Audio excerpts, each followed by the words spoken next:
হেফাজতে ইসলামকে চিনে না। আরে বেটা বেঈমান, এখনো 2013 সালের 5ই মের রক্তের গ্রান শাপলা চত্বরে গিয়া নাক লাগাও, রক্তের গ্রান পাইবা। ওলামায়ে কেরামের পবিত্র তাজা খুনের রক্তের গ্রান লাগবে। এখনো রক্ত শুকায় নাই শাপলা চত্বরে। ওরা মুসলিম লেবাসধারী।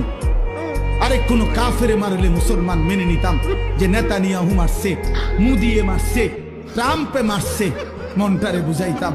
মুসলিম পরিচয়ধারী সারা দিন মিয়া, সারাটা দিন ইস্তেমার মাঠে কাজ করছে যে মানুষগুলো, এই লক্ষ লক্ষ সারা পৃথিবীর ইমানদারদের জন্য মাঠ তৈরি করে 5 ওয়াক্ত নামাজ পড়ে রাত্রি গভীরে যে মানুষগুলো একটু ঘুমাইছে, ঘুমন্ত ইমানদার মুসলমানকে মুসলিম পরিচয়ধারী কোন ব্যক্তি কিভাবে হত্যা করতে,